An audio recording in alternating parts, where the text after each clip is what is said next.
La educación inclusiva se debe entender más que una pedagogía, más que un formato, un proceso. Entonces la educación viene siendo un proceso y por lo tanto requiere de algunos elementos para que pueda llevarse a cabo de la manera más óptima posible.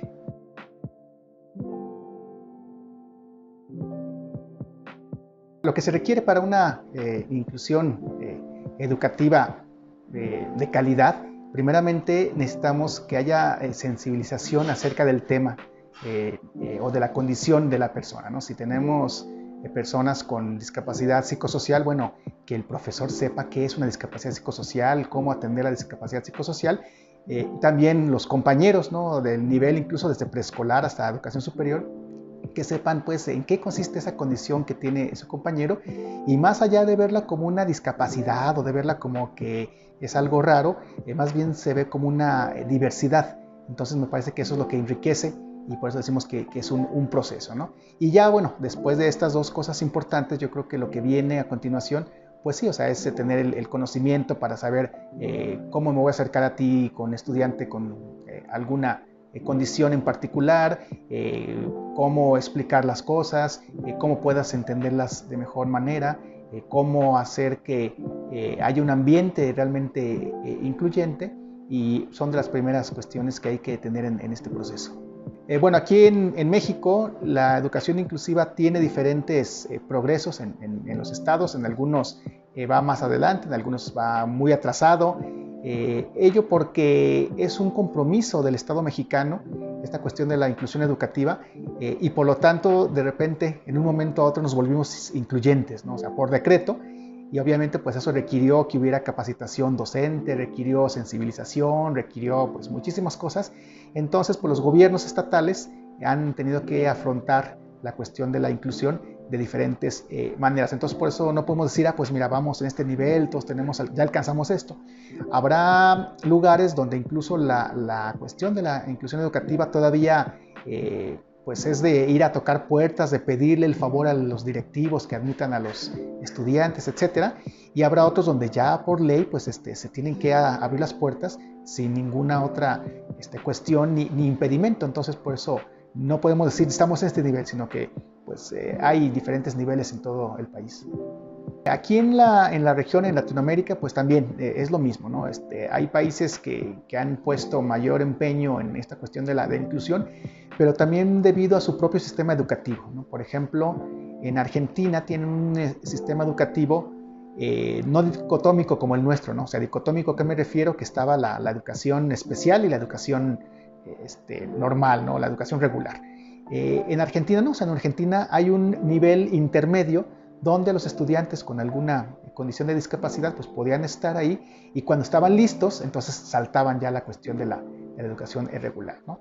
En Chile, por ejemplo, lo que han hecho es de que han intervenido en las escuelas de educación básica con las terapias correspondientes, o sea, desde la propia institución, tratando pues de solventar este tipo de situaciones, ¿no? El modelo cubano también se apoya mucho en la cuestión socioemocional, no tanto tecnológica, porque bueno, por la cuestión del embargo no tienen mucho acceso a la tecnología, pero sí hacen uso de cuestiones psicopedagógicas, emocionales, todo ello para tratar pues de enfrentar esta situación. Entonces también cada país pues ahora sí que como dicen, ¿no? Se ha enfrentado esta situación pues con los recursos que tiene y también con el conocimiento y profesionales que tiene al alcance. La cuestión de las herramientas virtuales han sido de gran ayuda porque pues hay una inmensidad de programas, de software que apoya tareas específicas, ¿no? O sea, tenemos desde aquellos que ayudan a la cuestión gráfica, ¿no? De que el niño empiece a hacer los trazos y haga todas estas cuestiones de las letras, ¿sí? Hasta otros programas en donde uno puede escribir si es que es un niño que no verbaliza, pensemos pues dentro del espectro autista, pero que sí entiende todo y que puede escribir, y entonces la computadora dice lo que quiere hacer. Entonces, digo, son dos ejemplos muy sencillos, pero creo que dan idea de lo vasto que es toda esta tecnología, y entonces es como nos ha servido, ¿no? Ahora, aclarar que por sí mismo la tecnología pues no apoya, ¿no? Si no tienes un profesionista, alguien que realmente guíe ese proceso con apoyo de la tecnología, pues no importa que tengas 20, 30, 40 buenos programas, si no sabes cómo utilizarlos o cómo darles la mejor manera de que puedan los niños aprovechar todas estas herramientas. A mí me gustaría siempre decir, vamos en progreso y vamos hacia adelante y todo bien, ¿no? Sí había un progreso muy lento antes de la pandemia, que se refería a que por lo menos ya no había este rechazo en las escuelas, ¿no? O sea, no había este rechazo de que pues no estamos capacitados, llévese a su hijo, a su hija a otra escuela, sino que bueno, en primer lugar pues estaban las puertas abiertas, tenían que resolver las escuelas de alguna manera la situación, y bueno, ahí más o menos como podían, se las habían arreglado antes de la pandemia, ¿no? Durante el periodo donde todos estuvimos pues en casa y que se virtualizó la educación, ¿no? Que más bien yo diría se digitalizó, ¿no? Más bien se digitalizaban los libros, las lecciones, y a ver muchachos, hagan esta actividad y todo ello. Ahí se perdió un poco el foco con estos estudiantes con alguna barrera para el aprendizaje, porque pues obviamente todos los profesores estaban volcados primeramente a que los estudiantes regulares pues se entendieran las plataformas, se entendieran esta cuestión que pues no se habían enfrentado hasta ese momento, y entonces es entendible, ¿no? O sea, una situación de emergencia pues llevó a que pues todos trataran de que la cuestión digital saliera lo mejor posible, pero sí hizo que hubiera un rezago en la atención a las personas con alguna condición de discapacidad, ¿no? Digo, entendible, pero sí lo hubo, y lo malo de eso es que ahora que hemos regresado, de repente se perdieron derechos, o sea, esos derechos que yo les decía hace un momento de que pues ya estaban las puertas abiertas y de alguna manera tenían que resolver las instituciones escolares, ahora regresamos y de nuevamente encontramos puertas cerradas, de nuevamente encontramos negativas a atender a determinados estudiantes, y entonces pues sí creo que se perdieron esos derechos,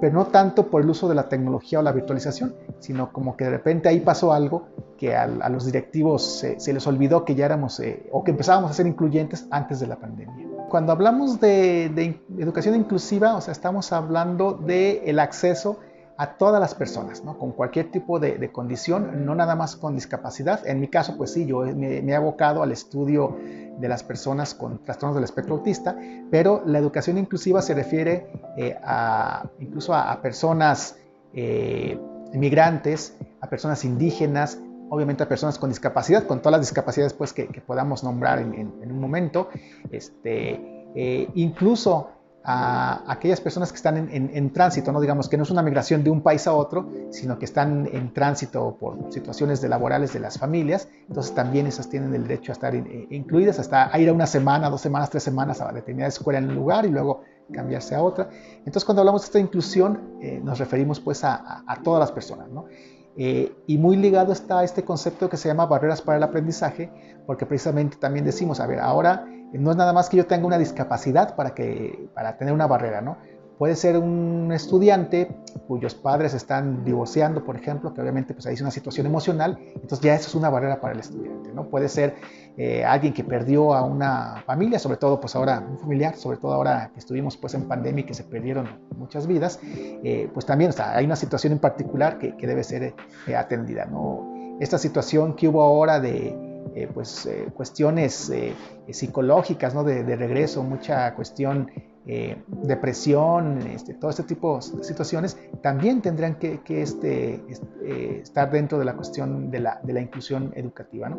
Entonces te fijas de repente en el discurso, pues nada más creemos que admítanlos, y sobre todo a los que no han tenido educación, como a las personas con discapacidad, a los indígenas, pero no, o sea, estamos hablando de una inclusión a todos y atenderlos en la medida de las necesidades de cada quien. Entonces es mucho más complejo de lo que pensamos, ¿no? Entonces sí estamos hablando de una situación interesante, pero que sí es compleja en todos sus sentidos.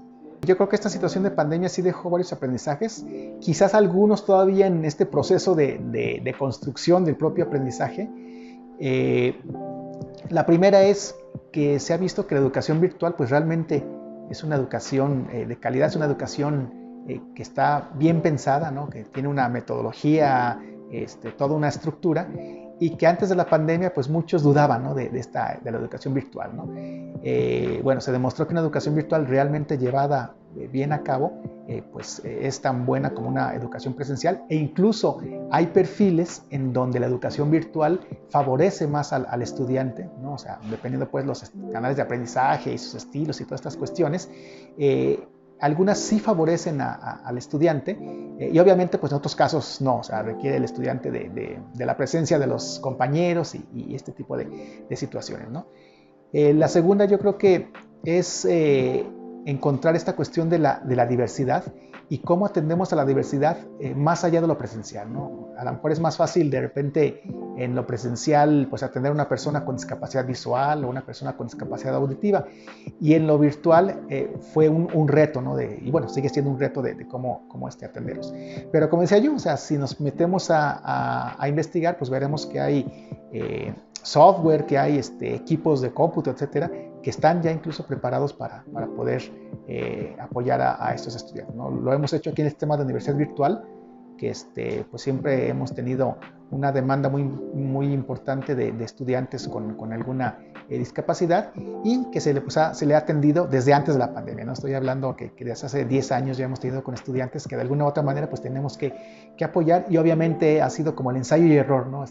Esta experiencia que tenemos con ese estudiante pues nos apoya para ir mejorando el diseño instruccional de las materias, la propia plataforma donde bueno, aquí esta parte no estaba tan bien adecuada o tan accesible, o los materiales. Entonces ha sido pues por eso mismo hablaba de un proceso al principio, ¿no?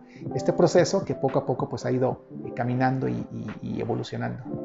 Pues curiosamente los retos para la educación inclusiva siguen siendo los mismos de hace 10 años, no sé, me refiero a esta cuestión de la sensibilización, ¿no? Uno pensaría que después de 10 años de estar sensibilizando, de que en varios temas se ha visto más información, ¿no? Por ejemplo en el autismo, ¿no? Hace 10 años pues no había mucha información de lo que era, ni nadie conocía a alguien con autismo y todo ello. Y bueno, debido a las series de televisión, debido a las campañas de concientización, a las organizaciones que han surgido en torno al autismo, todo eso, creo que se conoce más, pero luego chocamos con esta cuestión, ¿no? Sigue habiendo personas en donde la sensibilización, pues mientras que no nos llegue a ellos, mientras que un familiar, alguien conocido no tenga esa condición, pues parece que es inexistente, ¿no? Entonces nos encontramos a esta cuestión de exclusión, ¿no? Que sobre todo pues es con los padres de familia, y es con lo que se ha tenido pues que batallar, ¿no? Y cada caso pues es diferente, pero sí, o sea, es una de las cuestiones esta situación de la sensibilización, que pues es una tarea que no se puede dejar, o uno que puede decir, pues ya sensibilizamos 5 años, ya todo el mundo sabe, ¿no? O sea, siempre hay que estar en el mismo tema, ¿no?